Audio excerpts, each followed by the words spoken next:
YouTube channel में फिर से आपका स्वागत है। आइए देखते हैं शिक्षा रोजगार से जुड़ी हुई खबरें। शिक्षा विभाग बीपीएससी के सचिव ने विभाग को पत्र पर आश्चर्य जताया। सर्टिफिकेट जांच पर शिक्षा विभाग का सवाल, बीपीएससी ने जताया नियम जाने पत्र ना लिखें। बीपीएससी चेयरमैन का तंज, जांच में बाधक तत्वों को अधिक प्रयास करना चाहिए। राजभवन और शिक्षा विभाग के बाद अब बीपीएससी और शिक्षा विभाग के में टकराव। बीपीएससी ने शिक्षा विभाग को पत्र में यह लिखा स्पष्ट रहे कि जांच कार्य आयोग की आंतरिक प्रक्रिया का मामला है। यह आयोग शिक्षा विभाग या सरकार के नियंत्रणाधीन नहीं है। नियम का हवाला देकर आयोग ने विभाग को चेतावनी की भविष्य में पत्राचार की जरूरत न करें। यह स्पष्ट न हो तो संविधान का सुसंगत अनुच्छेदों का अध्ययन कर लिया जाए। यह भी स्पष्ट रहे कि आयोग की आंतरिक प्रक्रिया के औचित्य पर प्रश्न चिन्ह लगाना या इसके किसी प्रकार का हस्तक्षेप करना और इस प्रकार आयोग पर दबाव डालने का प्रयास करना असंवैधानिक, अनुचित और अस्वीकार्य है। आश्चर्य है कि विभाग इन सब प्रावधानों को जानते हुए भी बिना प्रमाण पत्रों की जांच के ही आयोग से अनुशंसा की अपेक्षा कर रहा है।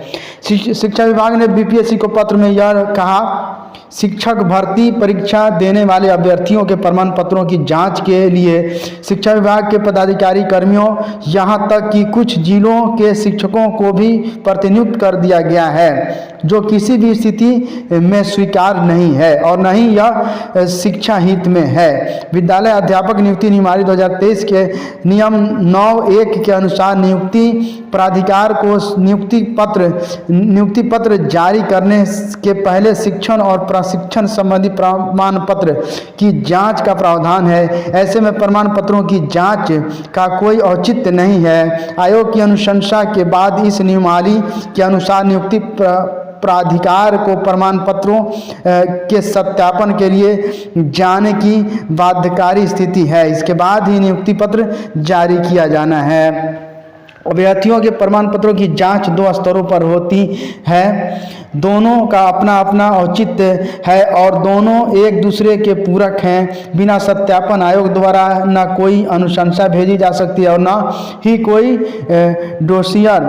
आयोग के इस सत्यापन कार्य में राज्य सरकार हमेशा सहयोग करती रही है। इसके लिए किस विभाग के पदाधिकारी या कर्मी को प्रतिनियुक्त किया जाए, यह राज्य सरकार का विषय है।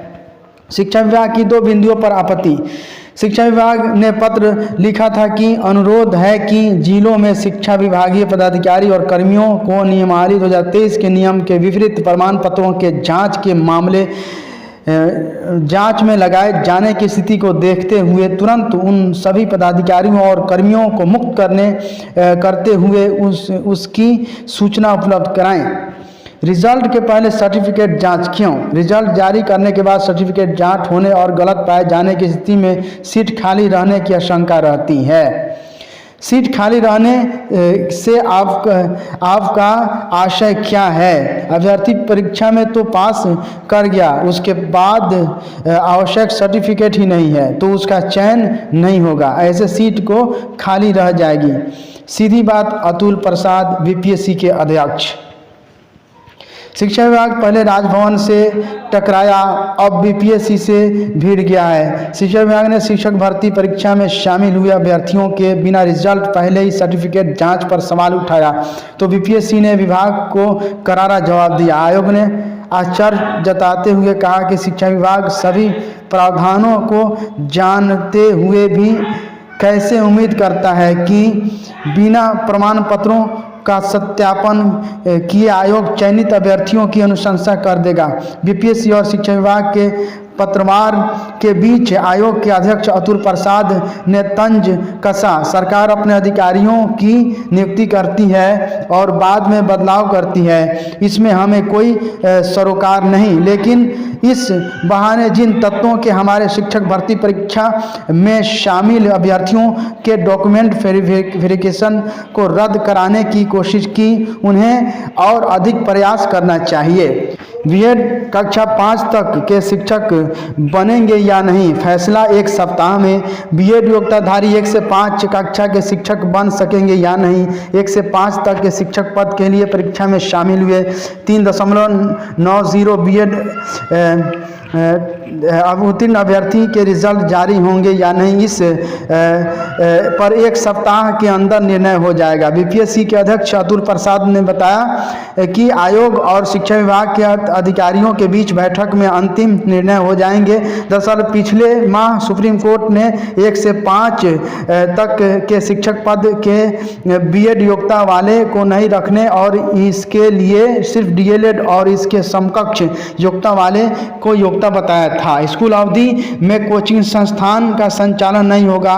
खासकर सरकारी स्कूल, कॉलेज और शिक्षण संस्थान जिस समय संचालित होते हैं उस समय कोचिंग नहीं चलाना होगा। सरकारी या सरकारी सहायता प्राप्त स्कूलों के शिक्षकों की सेवा कोचिंग संस्थान नहीं लेंगे। संस्थान यह सुनिश्चित करेगा कि कोई भी सरकारी शिक्षक या गैर शिक्षक कर्मचारी किसी भी तरह से कोचिंग से नहीं जुड़ा होगा। डीएम को यह शक्ति होगी कि वह कोचिंग संस्थानों का समय निर्धारण करेंगे।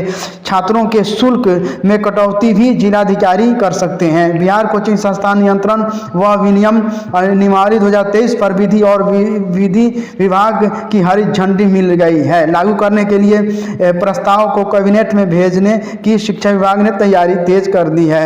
शिक्षा मंत्री प्रोफेसर चंद्रशेखर को नियमावली संबंधी फाइल भेजी गई है। मंत्री के अनुमोदन के बाद कैबिनेट जाएगा। नियमावली का प्रारूप 30 सितंबर को जारी किया गया था और इस पर संबंधित से एक सप्ताह के अंदर सुझाव मांगे गए थे। जल्द जाएगा कैबिनेट। नियमावली पर कोचिंग संस्थानों से ऑनलाइन ली जाएगी आपत्ति। स्कूल अवधि में कोचिंग संस्थान छात्राओं को नहीं पढ़ाएंगे। संस्थान की प्रत्येक कक्ष का एरिया 300 वर्ग फुट होगा। प्राइमरी और मिडिल स्कूलों में मूल कोटि के शिक्षक बनाए जाएंगे प्रधानाध्यापक। मूल कोटि यानी नियमित नियोजित टीचर नहीं। दस्तावेज जांच में बदले गए नोडल पदाधिकारी।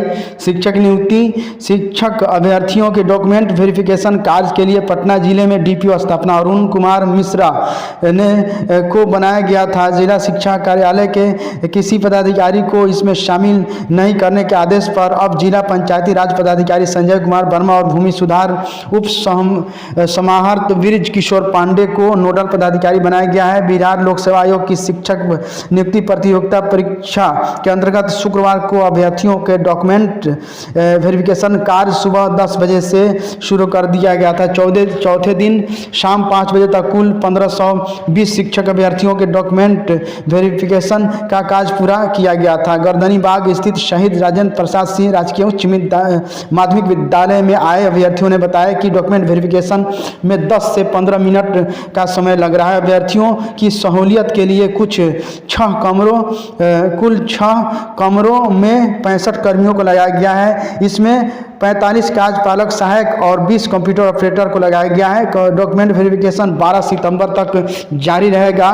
जिनके डॉक्यूमेंट में त्रुटि है वे सुधार कर 12 सितंबर तक डॉक्यूमेंट वेरिफिकेशन करा सकते हैं। +2 में 6 महीने के लिए गेस्ट टीचर होंगे नियोजित। +2 स्कूलों में टीचर्स की कमी को दूर करने की योजना पर अमल। बिहार के +2 स्कूलों में टीचर्स की कमी कुछ समय के लिए जल्द दूर हो सकती है। इसके लिए शिक्षा विभाग के अपर मुख्य सचिव के पाठक के निर्देश पर गेस्ट टीचर के नियोजन का प्रस्ताव तैयार किया गया है। 4000 से अधिक गेस्ट टीचर नियोजित होंगे। इस प्रस्ताव पर यथाशीघ्र मंत्रिमंडल की स्वीकृति ली जाएगी। सितंबर से फरवरी तक के लिए इस शिक्षकों की नियुक्ति की जाएगी।